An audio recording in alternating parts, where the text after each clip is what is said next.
The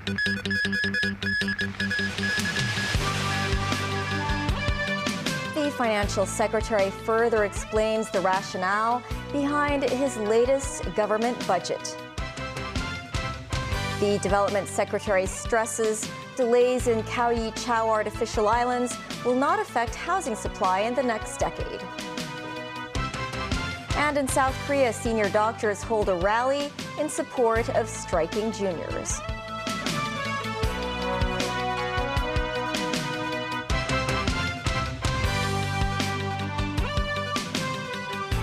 Hello and welcome to TVB News. Financial Secretary Paul Chan today said on a TVB program that authorities had introduced measures to help the middle class in the past few years. This after the finance chief delivered the government budget for the next financial year with reduced relief measures for the public. Mimo Singai reports. With Hong Kong facing a financial deficit, the government is going to cut down relief measures in the new financial year. Meanwhile, some say the budget would do little to help the middle class. For instance, for salaries tax and tax under personal assessment, the current personal basic allowance is $132,000, which has remained unchanged for several years. Why didn't the government raise the limit of the allowance for individuals under the existing economic environment? We did have introduced quite a number of initiatives to help the middle class. Say, for example, increasing the amount of home loan interest deductions. Say people putting additional contributions to MPF or buying a deferred annuity. And we did have raised the allowances deductions a couple of times. And this year, considering that last year the inflation was very moderate, and we are also facing pretty tough fiscal consideration. So we conclude that perhaps this year we put this on hold for the moment and review later on. The financial secretary earlier mentioned the 2025 Quai Chung artificial island reclamation project will be delayed for 2 to 3 years. Chan said the financial deficit is a contributing factor. The various studies, the technical studies are being conducted. So after the conclusion of those studies, we will see are there any mitigating measures need to be done. If there is any, we will be able to do it. And at the same time, considering the financial position of the government in the coming years, we do need to think about the different financing options for the reclamation project. But we are very determined to push this ahead. Chan and the authorities aim to control the public infrastructure expenditure at about $90 billion per year for the next 5 years. Many raised their concern over the amount of bonds that the government plans to issue this year, $120 billion worth of bond. On Facebook, former Financial Secretary John Tsang expressed his concern. He said the city has entered a structural deficit era. While it is a common policy for countries to issue debt to support government operations, Tsang said Hong Kong is an SAR and cannot be compared to a country. He pointed out a long-term bond issuance will bring major consequences to the city, such as affecting its credit rating. Tsang said the administration must reduce its expenditure to get out of the structural deficit. Chief Executive John Lee, meanwhile, uploaded peach blossom photos on Facebook. Lee described the blossoms as good signs and said the city's economy will advance further than before. Mums 9, TVB News. Addressing the delayed development of the Quai Chung artificial islands project, Secretary for Development Bernadette Lin emphasized it will not affect the city's housing supply in the next decade. But she added the delay will have a minor impact on the supply of developable sites. Timothy Lee tells us more. The government has delayed its plan for land reclamation at Quai Chung in 2025 owing to financial concerns. Secretary for Development Bernadette Lin said authorities are aiming to sort out their finances and are striving to commence the development project before the end of the term of this administration. Lin noted the delay will not affect the supply of both private and public housing in the next 10 years. But she added that pushing back the Quai Chung project will have a minor effect on the city's supply of developable sites in the next decade, since the artificial islands there make up 400 of the 3,300 hectares of such land. Regarding the government's adjustments to the schedule of infrastructure development, the Secretary for Development said some projects, such as the Eastern Corridor Boardwalk, will be affected. She apologized, saying that the government will do its best to utilize available resources to move ahead with its infrastructural goals. Addressing concerns about a possible surge in housing prices after the government withdrew all property cooling measures, Lin stressed the positive aspects of a livelier housing market. She noted authorities will closely follow the market situation. Timothy Lee, TVB News. Secretary for Culture, Sports and Tourism Kevin Yeung said today authorities will focus more on the latest visitor figures to the city rather than looking at previous numbers. Speaking on a radio program, Yeung said the tourism sector has largely returned to pre-pandemic levels.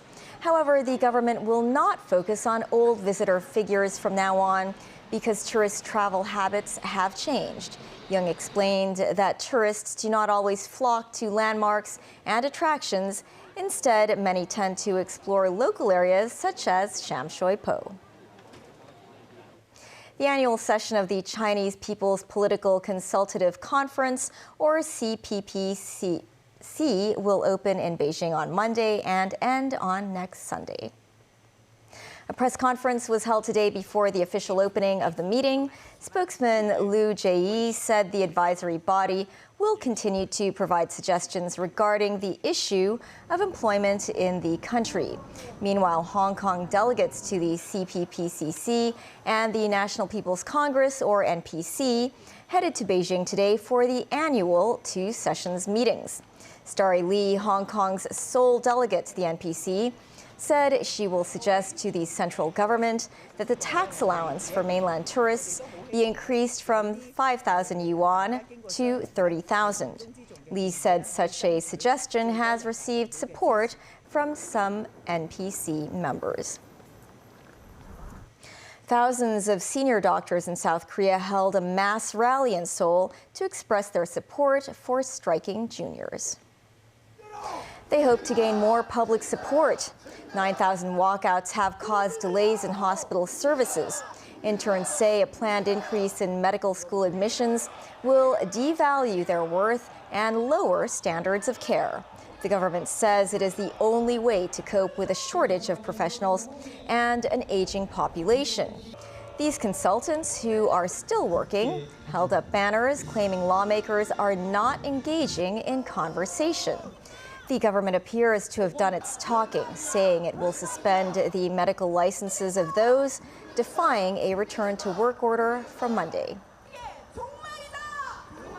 U.S. officials say Israel has agreed to the framework of a proposed Gaza ceasefire and hostage release deal, and it is now up to Hamas to agree. Talks were to resume in Cairo, led by mediators Egypt, Qatar, and the U.S., with officials hoping to secure a deal before the start of the Muslim fasting month of Ramadan in about a week's time. Meanwhile, agencies will welcome a deal that allows more aid to reach Palestinians who are on the verge of a famine, saying airdrops are not enough. Nasvi Karim has more. Parachutes carrying humanitarian aid are seen falling into the horizon in southern Gaza. It's part of an international effort to deliver much-needed aid to a desperate population, almost 600,000 of whom are on the brink of famine. The United States is the latest country to join the airdrops, a day after 115 Palestinians were killed, many by Israeli troops, as they tried to converge on aid trucks in northern Gaza. Crew on a C-130J transport plane dropped 38,000 food parcels to citizens below. U.S. officials say civilians were observed picking up the aid pallets and distributing among themselves. However, a Red Cross official says the airdrops, while welcome, will do little to avert a catastrophe until aid trucks are allowed in Gaza unimpeded and protected from the plundering of criminal gangs. Of course, we welcome any increase to the flow of assistance that's coming into the Gaza Strip, because we see how desperately civilians need that aid in order to survive, quite literally. At the same time, airdrops are really only ever used as an absolute last resort. They're logistically very complicated and very expensive as well. Officials are hoping ongoing ceasefire talks will allow for a lengthy pause in the fighting and a significant increase in the number of aid trucks entering Gaza. Israel and Hamas representatives were set to arrive in Cairo on Sunday for talks with Egypt, Qatar and the US negotiators. Hopes have risen for an agreement. US officials say a straightforward deal is on the table and it only requires the green light from Hamas. The Palestinian group is demanding that any temporary ceasefire paves the way for a permanent one, and they have been told that this can be discussed during phases 2 and 3 of any deal. Meanwhile, Gaza officials say 25 people have been killed in the southern district of Rafah, in which around 1.5 million Palestinians are sheltering. 11 were killed in an airstrike that hit tents near a hospital. Another 14 from one family died when a house was hit. Nazri Karim, TVB News. Still ahead, a story about the new Raven Master at the Tower of London. 5 cats given medical attention following a fire in Quai Chung. And police get tough with unscrupulous cabbies.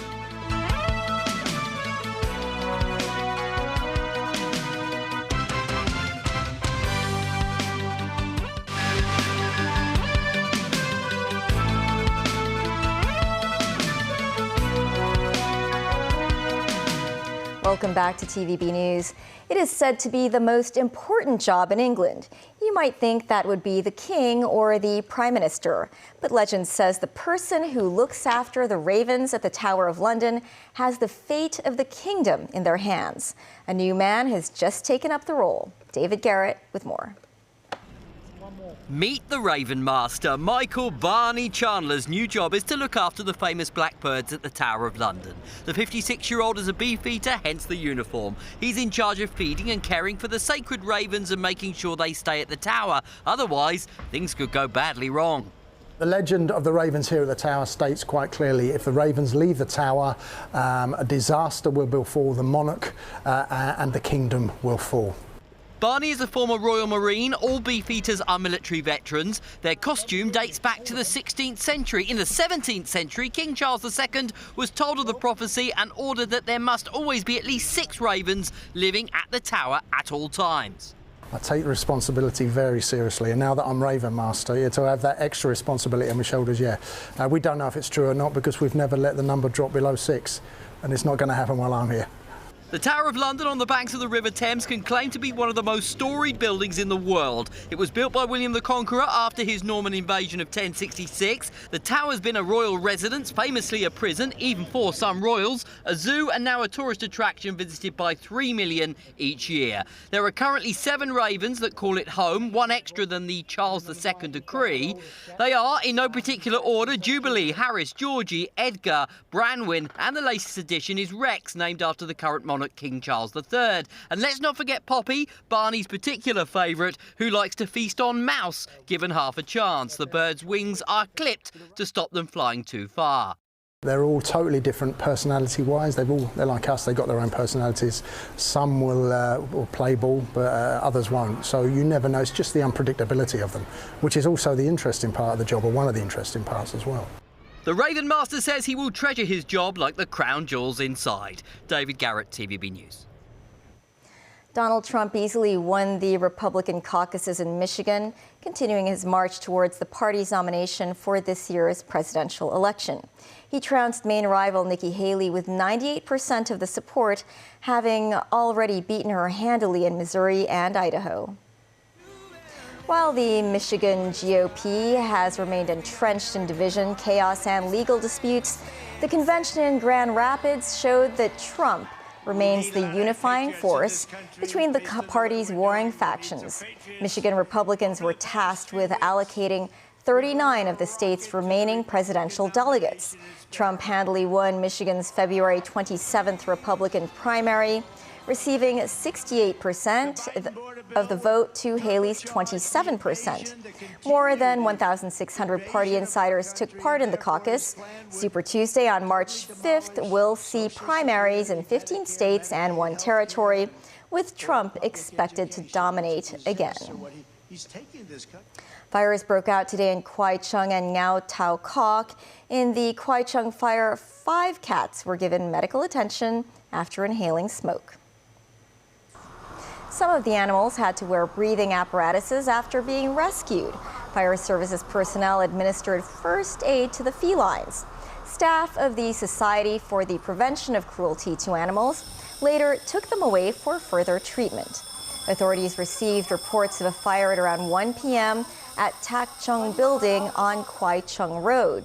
Firefighters put out the blaze in around half an hour. Some 50 local residents left on their own. Preliminary investigations indicate the fire started at a range hood. Meanwhile, another fire broke out at around 11 a.m. in an apartment unit at Upper Ngau Tau Kok Estate. Around 80 residents were evacuated and no injuries were reported. The blaze was put out by firefighters. They believe the fire was caused by burning incense sticks that ignited nearby items.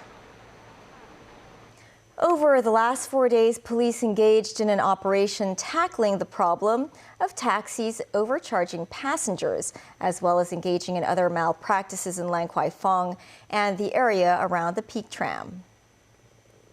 6 taxi drivers were served summonses on suspicion of refusing passengers and not indicating their taxi meter.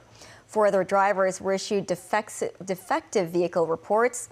Police also suspect another taxi of having structural defects and is suspected of violating road traffic regulations. The taxi is currently under inspection at a police vehicle pound. Authorities also served 10 fixed penalty notices to taxi drivers suspected of dropping off their passengers at restricted areas.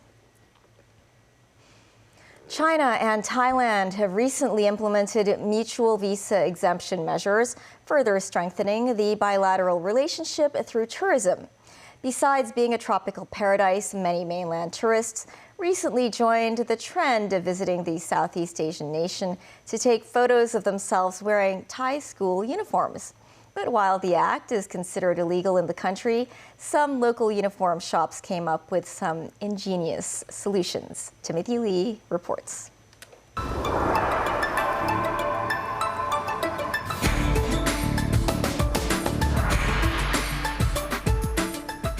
High school dramas have long been popular with audiences across Asia, and Thailand is the latest to steal the spotlight. School uniforms have now become a fashion symbol of the nation. But it's not local students who came to buy uniforms in this store, but rather Chinese tourists. This tourist from Hebei province was among many mainland visitors who are fans of Thai high school dramas.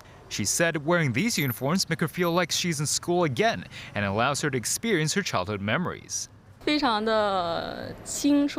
this visitor from Chengdu noted the uniforms make her feel young and gives her the opportunity to better integrate into the local culture. Each uniform costs around 700 Thai baht, that's around 150 Hong Kong dollars. Many of these shops even help customers iron their new clothes immediately. Some shop owners said tourists make up as much as 80% of their customers, primarily coming from China, Malaysia, and Singapore. Despite the rising popularity of dressing up as students, the act of non-students wearing uniforms is considered illegal under Thai law. Those found violating the law could be fined 1,000 baht, or around 200 Hong Kong dollars. To circumvent these restrictions, some shops will help customers sew their names or eliminate the names of schools on their uniforms. With many uniform-wearing tourists visiting photo studios to take a snap of their childhood memory, some studio shopkeepers said they hope the trend will continue to spread Thailand's soft power. After they are wearing, it means they want to, they are open the world. They want to be and learn more Thai culture. Timothy Lee, TVB News. That's the news. Bye for now.